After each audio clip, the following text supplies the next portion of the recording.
Como está esa banda sumillosa, nuevamente tengo el privilegio, la oportunidad, la bendición de saludarles, enviarles un abrazo virtual. Yo no sé cómo es eso, pero mi corazón sí siente así como que salta de cariño y amor sincero por cada uno de ustedes. Y bueno, sin más preámbulos, abramos nuestras Biblias en el capítulo 27 del Evangelio de Mateo. Mateo 27, comenzando en el verso 45. ¿Me acompañan a dar lectura a este pasaje? Y desde la hora sexta hubo tinieblas sobre toda la tierra hasta la hora novena. Cerca de la hora novena, Jesús clamó a gran voz diciendo, Elí, Elí, lama sabactani. Esto es, Dios mío, ¿por qué me has desamparado? Algunos de los que estaban allí decían al oírlo, a Elías llama a este. Y al instante, corriendo uno de ellos, tomó una esponja y la empapó de vinagre y poniéndola en una caña, le dio de beber. Pero los otros decían, deja, veamos si viene Elías a librarle. Mas Jesús, habiendo otra vez clamado a gran voz, entregó el Espíritu. Oramos. Señor precioso, gracias por esta oportunidad que nos das nuevamente, Señor, de venir a tu palabra, escuchar tu voz. Señor, el milagro de tener oídos para escucharla, Señor. Tu palabra dice que la hora llegaría y ahora es cuando los que estuvimos, Señor, muertos, escucharíamos, Señor. Nos darías el privilegio y la bendición de escuchar tu voz y escuchándola, viviríamos. Abre nuestros ojos para que veamos, Señor, las maravillas de tu ley. Y contemplando, Señor, tu gloria en tu palabra como en un espejo, sigamos siendo transformados a tu imagen como por tu espíritu. Es lo que oramos los semillosos de toda América, en el precioso nombre de Jesús. Y semilla virtual decimos, así sea. Amén y amén. Jesús ha sido humillado y torturado de una manera en la que ninguno de nosotros podrá jamás imaginar, tanto física como espiritualmente. Estando ya en la cruz, no cesó el Señor de recibir injurias, burlas, blasfemias, pero lo más increíble de todo esto es que detrás de todas estas mentiras se encontraba una gran carga de verdad. Una de ellas es, Jesús no es el Mesías que esperamos. Ajá.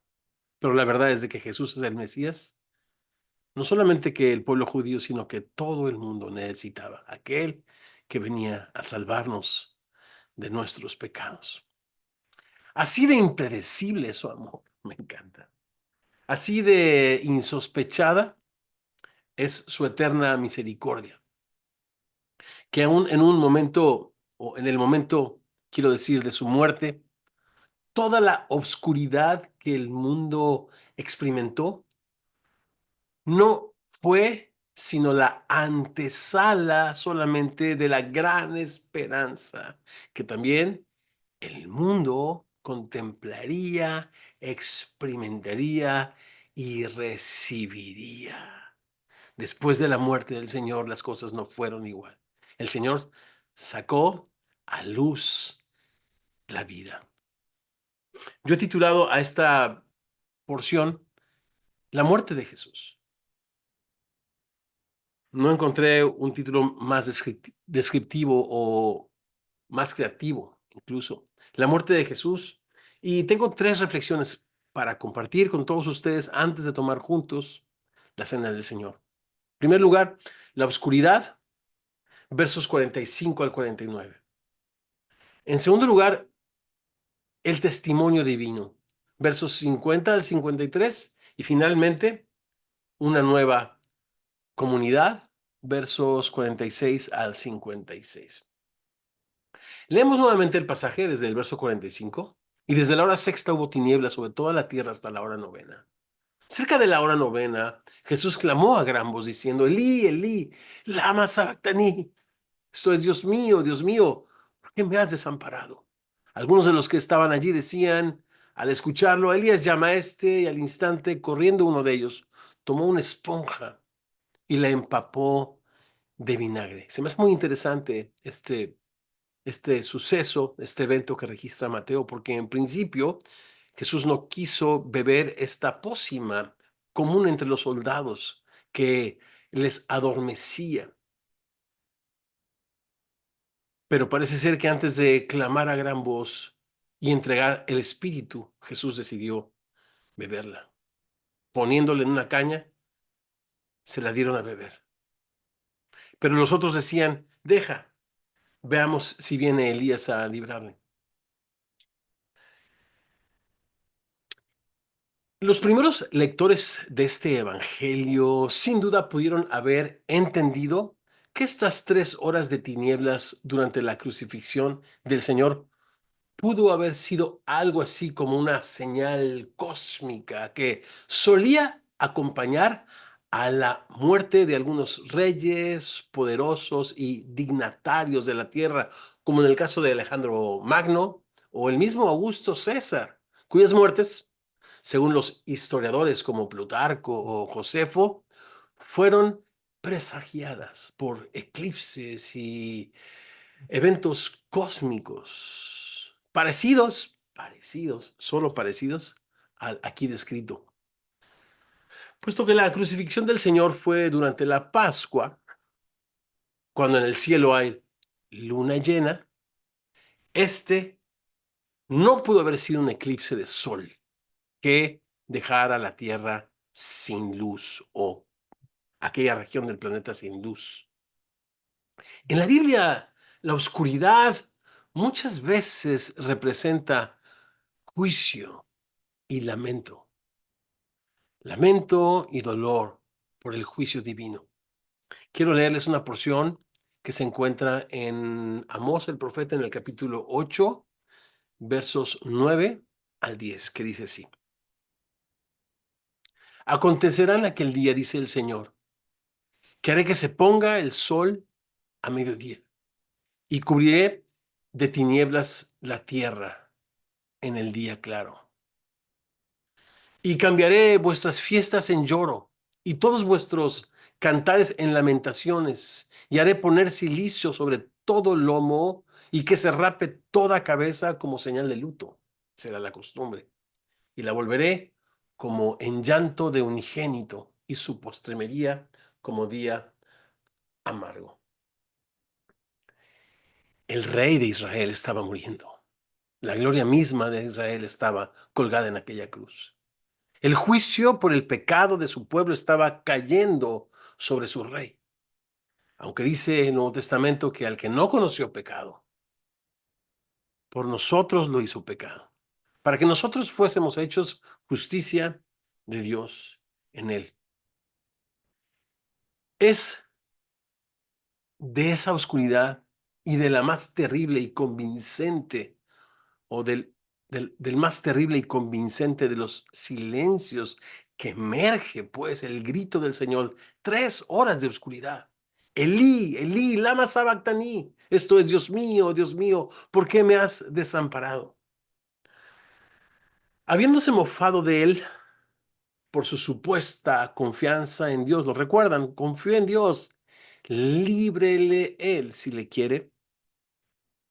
Jesús expresa esa confianza en un lamento. ¿Has expresado alguna vez tu confianza en Dios en un lamento? Yo estoy seguro que sí. Jesús expresa su confianza en un lamento, citando los primeros versos del Salmo 22. Lo leímos al principio de nuestra reunión, pero yo quiero que podamos leerlo nuevamente, si quieren abrir sus Biblias ahí en el Salmo 22. ¿Por qué? Porque vamos a ver que esta expresión de lamento no es sino una forma más de manifestar su confianza en Dios, ya que el Salmo 22, por terrible que presenta los eventos de la cruz del Calvario, finalmente en su contexto es una expresión de confianza y de alabanza en Dios. ¿Lo leemos? Otra vez, lo que estoy tratando de decir es que Jesús emerge de esas 3 horas de silencio y obscuridad con un lamento de confianza en Dios. Dios mío, ¿por qué me has desamparado? ¿Por qué estás tan lejos de mi salvación y de las palabras de mi clamor? Dios mío, clamo de día y no respondes, y de noche y no hay para mí reposo. Pero tú eres santo, tú que habitas entre las alabanzas de Israel. En otras palabras, tú tienes una perspectiva diferente a la mía, escribe el salmista. En ti esperaron nuestros padres, esperaron y tú los libraste. Clamaron a ti y fueron librados, confiaron en ti y no fueron avergonzados. Nuevamente es lo que está haciendo el salmista, clamar en esta forma muy común en la Biblia llamada lamento. Recordemos que el 50% de los salmos en nuestras Biblias son lamentos o individuales o colectivos, como una expresión de confianza en Dios y también como una invitación de parte de nuestro Padre de misericordia a venir delante de Él y como dice el Salmo 62, derramar nuestro corazón, a veces en lamento. Verso 6. Mas yo soy gusano y no hombre, oprobio de los hombres y despreciado del pueblo. Todos los que me ven me escarnecen, esto es, se burlan. Estiran la boca, menean la cabeza diciendo, se encomendó al Señor, líbrele él. Sálvele, puesto que en él se complacía. Profecías que se cumplieron en la crucifixión de Cristo. Verso 9. Pero tú eres el que me sacó del vientre, el que me hizo estar confiado desde que estaba en los pechos de mi madre. Sobre ti fue echado desde antes de nacer, desde el vientre de mi madre, tú eres mi Dios. No te alejes de mí porque la angustia está cerca, porque no hay quien ayude. Me han rodeado muchos toros, fuertes toros de Bazán me han cercado. Abrieron sobre mí su boca como león rapaz rugiente. He sido derramado como aguas y todos mis huesos se descoyuntaron. Mi corazón fue como cera derritiéndose en medio de mis entrañas. Como un tiesto se secó mi vigor y mi lengua se pegó a mi paladar y me has puesto en el polvo de la muerte, porque perros me han rodeado, me han cercado cuadrilla de malignos, horadaron mis manos y mis pies, traspasaron mis manos y mis pies. Qué escena tan dramática y tan atinada, representando muchos siglos antes la muerte de nuestro Señor, anunciándola. Verso 17, contar, puedo todos mis huesos, entre tanto ellos me miran y me observan, repartieron entre sí mis vestidos y sobre mi ropa echaron suertes. Escucha esto, pero tú, Señor, no te alejes, fortaleza mía, apresúrate a socorrerme. Escuchemos cómo este lamento está en un contexto de confianza en la fidelidad y en el propósito divino. Libra de la espada mi alma, del poder del perro mi vida. Sálvame de la boca del león y líbrame de los cuernos de los búfalos. Anunciaré tu nombre a mis hermanos. En medio de la congregación te alabaré. Los que teman al Señor, alábenle, glorifíquenle, descendencia toda de Jacob. Témanle ustedes, descendencia toda de Israel, porque no menospreció ni abominó la aflicción del afligido. ¿Te fijas esta confesión tan increíble? Yo sé, Señor, que tú no vas a menospreciar y mucho menos te es abominable aún mi expresión de confianza en esta forma bíblica en la que tú me invitas, Señor, a venir a ti, a veces en un lamento como el de Habacuc. ¿Hasta cuándo? ¿Hasta cuándo, Señor? ¿O cuántos salmos conoces tú, famosos por sus lamentos? Todos los días me preguntan, ¿dónde está tu Dios? O el Salmo 13, Señor, ¿hasta cuándo te habrás olvidado de mí? Pero contesta el salmista, aunque la madre se olvide de lo que ha o del que ha dado a luz, el Señor jamás se olvidará de nosotros. No menospreció ni abominó la aflicción del afligido, ni de él escondió su rostro, sino que cuando clamó a él, le oyó. De ti será mi alabanza en la gran congregación, mis votos pagaré delante de los que te temen. Comerán los humildes y serán saciados. Alabarán al Señor los que le buscan. Vivirá vuestro corazón para siempre. Se acordarán y se volverá al Señor. Y se volverán al Señor todos los confines de la tierra y todas las familias de las naciones adorarán, Señor, delante de ti, porque el Señor, del Señor es el reino y Él gobernará las naciones, comerán y adorarán todos los poderosos de la tierra, se postrarán delante de Él todos los que descienden al polvo, aún el que no puede conservar la vida a su propia alma. La posteridad le servirá. Esto será contado de Jehová hasta la postrera generación. Vendrán y anunciarán su justicia a pueblo no nacido aún. Anunciarán que Él ha hecho esto.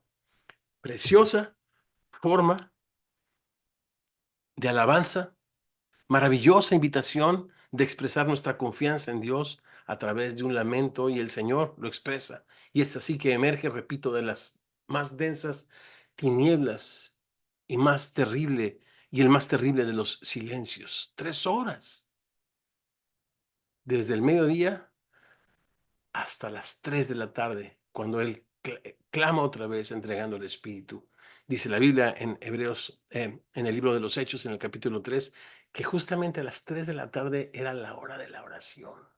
Y en ese momento el velo se abre de arriba a abajo, invitándonos a todos a entrar confiadamente al trono de la gracia. Maravilloso, misericordioso, bueno es nuestro Dios. Había la creencia, fíjense, extra bíblica, había la creencia extra bíblica entre ciertos judíos que Elías, puesto que no había muerto, sino que había sido arrebatado en este carro de fuego, podía venir y podía rescatar o podía fortalecer al pueblo de Dios en determinadas circunstancias de crisis o de desaliento o de desesperación. Lo interesante de esto es que a través del Evangelio de Mateo vimos a Elías tanto hablar como también ser mencionado por el Señor. Le vimos hablar con Jesús en el momento de su transfiguración, en el capítulo 17 de los versos 1 al 9. Pero a partir del verso 10 el Señor empieza a hablar acerca de Elías, en referencia a Juan el Bautista. ¿Lo recuerdan? Elías, pues, dijo Jesús, ya vino, pero no a rescatar a Jesús de su destino, sino antes bien a afirmarlo y a confirmar que la cruz era el camino que el Padre había preparado para él. Vamos al verso 50. Mientras meditamos en la muerte del Señor, reflexionemos un poco acerca del testimonio divino. Verso 50. Mas Jesús, habiendo otra vez clamado a gran voz, entregó el Espíritu. Y aquí el velo del templo se rasgó en dos, de arriba abajo, y la tierra tembló, y las rocas se partieron, y se abrieron los sepulcros, y muchos cuerpos de santos que habían dormido se levantaron, y saliendo de los sepulcros después de la resurrección de él, vinieron a la santa ciudad y aparecieron a muchos. El doctor Lucas, con su acostumbrado enfoque en los detalles, nos dice en su evangelio, porque digo el doctor Lucas, porque así se refiere Pablo en sus cartas al amado doctor Lucas. En el capítulo 23 de su evangelio, en el verso 46, nos dice que lo que Jesús clamó a gran voz fueron las palabras del Salmo 31, verso 5, que dice: Señor, en tu mano encomiendo mi espíritu. Tú me has redimido, oh Jehová, Dios de verdad. Es en ese preciso instante que el Señor entrega el Espíritu. Y lo que a continuación sucede es la respuesta del Padre a la expresión de confianza de Jesús en este clamor del Salmo 22, verso 1. Y la expresión de confianza del Señor no solamente fue en ese lamento, sino a través de toda su vida. Señor, el hacer tu voluntad, Dios mío, me ha agradado. Tu ley está en medio de mi corazón. Salmo 48. Esa fue la vida de nuestro Señor. Agradar y vivir para la gloria del Padre. ¿Qué ejemplo nos ha dado el Señor para seguir sus pisadas? Y repito, estos eventos son la respuesta del Señor en ese momento a la expresión de confianza de nuestro Señor. Repito, los eventos pues enlistados aquí eh, comienzan con la rúbrica "He aquí". Y esta expresión "He aquí" es usada por Mateo a través de todo su evangelio para describir una indudable, una inequívoca intervención divina. He transcrito algunos de estos textos, pero son algunos más. Por ejemplo, en el capítulo 2, verso 9 dice: ellos, habiendo oído al rey, se fueron, y he aquí una inequívoca intervención divina. La estrella que habían visto en el oriente iba delante de ellos hasta que, llegando, se detuvo sobre donde estaba el niño. ¿O qué me dicen del capítulo 4, cuando el Señor es llevado por el Espíritu al desierto y tentado allí? Dice que el diablo entonces le dejó, en el verso 11, y he aquí, expresión de una inequívoca intervención divina.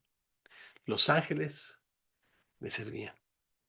¿O qué tal el capítulo 8, verso 24, cuando dice: y he aquí que se levantó en el mar una tempestad tan grande que las olas cubrían la barca, pero él dormía. También el Señor permitiendo que estas olas en el mar se levantasen. Bueno, cuando pasamos por allí hay tantas cosas que considerar acerca de este evento, pero lo que sí podemos decir es que esto no fue sino producto de la voluntad perfecta, buena, agradable, de la soberanía de Dios. He aquí. Uno más, en el capítulo 17, verso 5, mientras él aún hablaba, ¿se acuerdan? En la transfiguración, una nube de luz los cubrió. Y otra vez, esta rúbrica que anuncia una intervención divina. He aquí una voz desde la nube que decía: este es mi Hijo amado, en quien tengo complacencia. En este punto, pues, de su evangelio, Mateo no pretende hacer una mención sutil de dicha intervención, no. Antes bien, nos deja ver cómo los mismos cimientos del mundo, así como el mismo universo, son sacudidos, como una muestra que detrás de tan trágico momento en la historia de la humanidad se encuentra la clara voluntad y soberanía de nuestro todopoderoso Dios, de nuestro Dios todopoderoso. ¿Qué podría estar testificando el Señor a través de estos eventos? Bueno, lo primero que dice es que el templo se rasgó de arriba a abajo. ¿Cuántas enseñanzas hemos escuchado nosotros alrededor de esta preciosísima imagen?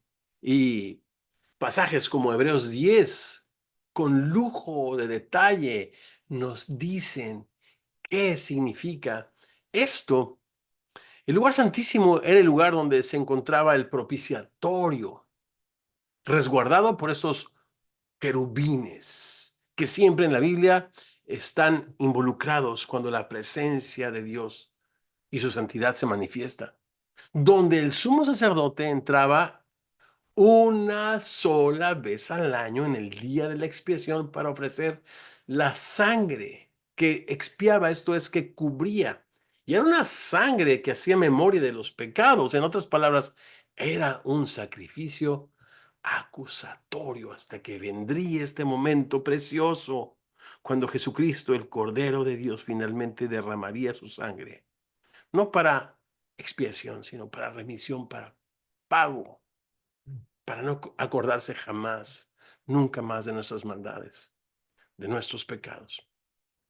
En el nuevo pacto, en la muerte de Jesús, estaba dejando sin funcionamiento el antiguo pacto de la ley. Eso es lo que está pasando con estas tinieblas este templo, este velo se rasga y ahora este lugar santísimo, este acceso al que solamente podía tener un hombre en representación de todo el pueblo una vez al año, ahora estaba expuesto. Y es muy interesante que este velo se rompe no de abajo hacia arriba, sino de arriba hacia abajo. Y muchos preciosos hermanos a través de la historia han visto en esta imagen nada más ni nada menos que la voluntad divina. Todo es de Él, todo es por Él, todo es para Él. Nosotros le amamos a Él porque desde arriba, desde el cielo, envió al Salvador. Desde arriba, desde el cielo, fue que este velo se partió en dos y dejó abierto el acceso al lugar santísimo. Mira cómo lo describe, decía yo, Hebreos capítulo 10, versos 19 al 23. Así que hermanos, teniendo libertad, teniendo libertad para entrar en el lugar santísimo por la sangre de Jesucristo, por el camino nuevo y vivo que Él nos abrió a través del velo. Y dice el escritor de Hebreos, esto es su carne fue partida, el velo fue rasgado, el lugar santísimo fue descubierto y la invitación fue lanzada. Escuchen esto, teniendo un gran sumo sacerdote sobre la casa de Dios, ahora sí respondamos a esta invitación, acerquémonos con un corazón sincero, en plena certidumbre de fe, purificados los corazones de mala conciencia y lavados los cuerpos con agua pura. Mantengamos firme, sin vacilar, sin fluctuar, la profesión de nuestra esperanza, porque fiel es el que prometió. Hebreos capítulo 10, versos del 19 al 23. Eventos increíbles, eventos cósmicos. La tierra tiembla, las rocas se parten, los sepulcros se abrieron. Muchos cuerpos de santos que habían dormido se levantaron y saliendo de los sepulcros, mira lo que dice el texto, después de la resurrección de Jesús. Esto es interesante, porque el 1 Corintios 15, cuando escribe Pablo acerca de la resurrección, nos dice que Jesús es las primicias de la resurrección. Entonces, es importante leer con claridad. Y dice que muchos cuerpos de santos que habían dormido se levantaron y saliendo de los sepulcros después de la resurrección, vinieron a la santa ciudad. Y me encanta aquí que Mateo deja la posibilidad abierta a una nueva vida. Y otra vez a que Dios, de una manera insospechada, nos sorprenda con los efectos maravillosos de la resurrección de Jesucristo. A través de estas imágenes, muy comunes en el lenguaje de los profetas, los terremotos, las rocas partiéndose, la oscuridad, etcétera, etcétera. Mateo nos anuncia lo que Dios se ha propuesto hacer y lo que Jesús con su muerte y resurrección ha conseguido. ¿Dónde está eso? ¿Qué tal si echamos una mirada para terminar esta sección y tener una reflexión final en los versos 54 y 50 al 56? ¿Qué tal si leemos juntos Ezequiel 37? ¿Se acuerdan de Ezequiel 37? El famosísimo, exacto, como lo titulan algunas Biblias, el Valle de los Huesos Secos. ¿Qué es lo que Dios se propone hacer? ¿Cuál es el testimonio de Dios a través de estos eventos cósmicos, de estas imágenes proféticas? ¿Qué es lo que dice la Biblia? Vamos a leer Ezequiel 37. La mano del Señor vino sobre mí y me llevó en el espíritu de Jehová y me puso en medio de un valle que estaba lleno de huesos y me hizo pasar cerca de ellos por todo en derredor. Y aquí que eran muchísimos sobre la faz del campo y por cierto, secos en gran manera. Y me dijo, hijo de hombre, ¿vivirán estos huesos? Y dije, Señor, Jehová, tú lo sabes. Y me dijo entonces, Profetiza sobre estos huesos y dile, huesos secos, escuchen la palabra de Jehová. Así ha dicho el Señor a estos huesos. He aquí, yo hago entrar espíritu en ustedes y vivirán. Y pondré tendones sobre ustedes y haré subir sobre ustedes carne y os cubriré de piel y pondré en ustedes espíritu y vivirán y sabrán que yo soy el Señor. Verso 7. Profeticé pues como me fue mandado y hubo un ruido mientras yo profetizaba y aquí un temblor. Y los huesos se juntaron cada uno con su hueso. Y miré y aquí tendones sobre ellos y la carne subió y la piel cubrió por encima de ellos, pero no había en ellos espíritu. Y me dijo, profetiza al espíritu, profetiza, hijo de hombre, y di al espíritu, así ha dicho Jehová el Señor, espíritu, ven de los cuatro vientos y sopla sobre estos muertos y vivirán.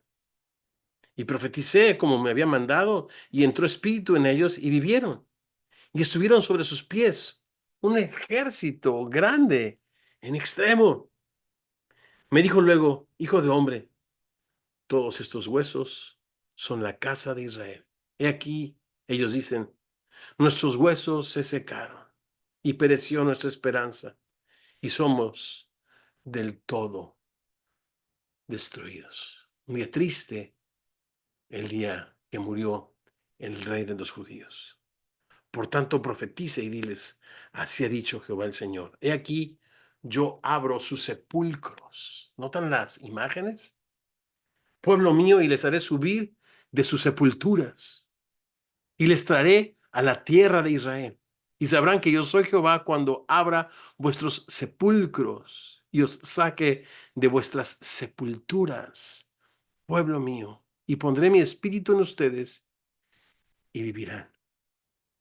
Y les haré reposar sobre la tierra y sabrán que yo, Jehová, hablé y lo hice, dice el Señor. Estas imágenes, esta respuesta a la confianza de Dios es el testimonio divino de lo que el Señor se propone hacer en Jesucristo, hacer nuevas todas las cosas. Y a partir de ese momento, las cosas en este mundo fueron distintas. El precio fue pagado. Y repito, Jesucristo sacó a la luz la vida. Y miren esta nueva comunidad también, cómo anuncia esta nueva realidad, este nuevo momento. Verso 54. El centurión. Es interesantísimo cómo usa los personajes Mateo. Nombre romano. Soldados. Algunos de ellos que estoy a punto de mencionar, sin duda participaron del escarnio y la burla en el pretorio de nuestro Señor mientras le golpeaban con una caña, habiéndole desnudado y vestido de una capa roja. ¿Lo recuerdan? No el pueblo judío, no los religiosos, no los sacerdotes, el centurión y los que estaban con él guardando a Jesús, los soldados que se habían mofado, visto el terremoto y las cosas con las que Dios había testificado acerca de esta nueva vida que él que se proponía dar y producir, ya no solamente en su pueblo, sino a todo aquel que cree en él, temieron en gran manera y dijeron, verdaderamente, este era el Hijo de Dios, y en el lenguaje bíblico esta expresión tiene que ver con el Mesías y con Dios mismo hecho carne. ¿Por qué hago mención de esto? Los judíos tenían lo que querían, los fariseos, los escribas y los ancianos finalmente desestimaron la identidad de Jesucristo. A los suyo vino, los suyos no le recibieron como tal, como el Hijo de Dios. Los discípulos en este momento se habían ido, pero gentiles, soldados romanos, se atrevieron a creer, anticipando, anunciando que este evangelio es para todo aquel que quiera creer en él. Primeramente el judío, por supuesto, pero después al griego. El evangelio, pues, es poder de Dios para salvación a todo aquel que cree en él. Y entonces, esa salvación que el Señor se propondría hacer era para todo el mundo. Verso 55, estaban allí muchas mujeres mirando de lejos. Y aquí Mateo está preparando la siguiente escena. Estas personas no se habían olvidado de Jesús, pero estaban desesperanzadas. No entendían todo lo que sucedía. Le miraban de lejos, las cuales habían seguido a Jesús desde Galilea, sirviéndole. Entre las cuales estaban puras personas agradecidas, que no se habían olvidado de su Salvador. María Magdalena, María la madre de Jacobo y de José, y la madre de los hijos de Zebedeo. Benditas mujeres que no se olvidaron de él. Y a mí, cuando yo leo esto, nosotros que hemos seguido la lectura desde el principio de Mateo y que desde el prólogo el Señor se identifica con los refugiados, ¿se acuerdan? Con los extranjeros, con los gentiles, con los pecadores, con las mujeres. Este grupo de gentiles y personas, tristemente en la cultura judía, sin derechos o arrancadas de sus derechos como seres humanos, las mujeres, anunciaban la esperanza de Israel y el nuevo día, que esas sombras y esa oscuridad estaban a punto de traer en el momento que nuestro Salvador murió entregando el Espíritu. ¿Oramos?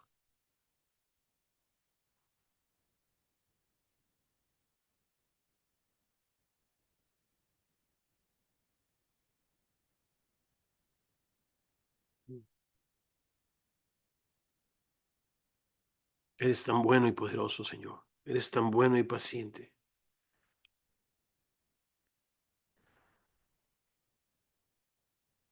Gracias, Jesús,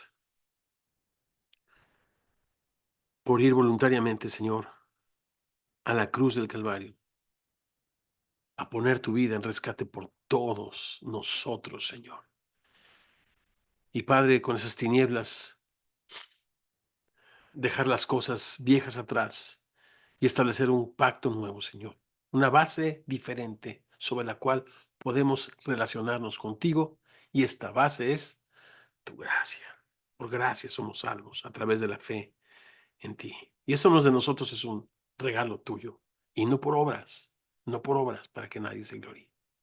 Quizás estés viendo esta enseñanza, escuchando esta enseñanza y reflexionando en el grande precio que Dios mismo pagó al ir a la cruz a morir por tus pecados y por los míos.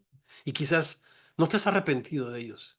Y quizás no le has pedido a Jesús que sea el Rey y Señor de tu vida. Es una muy buena oportunidad. Yo quiero invitarte a que le digas a Jesús: Jesús, yo creo en ti. Yo soy como uno de esos soldados que quizá en el pasado se burló, se mofó, te golpeó y te insultó. Pero hoy tú me has regalado fe para creer que eres el Hijo de Dios, Dios mismo, pagando mis pecados en la cruz. Perdóname, límpiame, Señor, y hazme uno de tus hijos. Te necesito desesperadamente. Entra a mi corazón, Señor hermoso, y sé el Rey de mi vida. Enséñame a relacionarme contigo ahora, no en la base de mis obras, no en la base de mi religión, sino en la base bendita de tu gracia. Esta promesa que haces en Ezequiel 37, de soplar vida sobre los huesos secos. Sopla tu espíritu en mí, Señor, y viviré. Por Jesucristo mi Salvador. Amén y amén.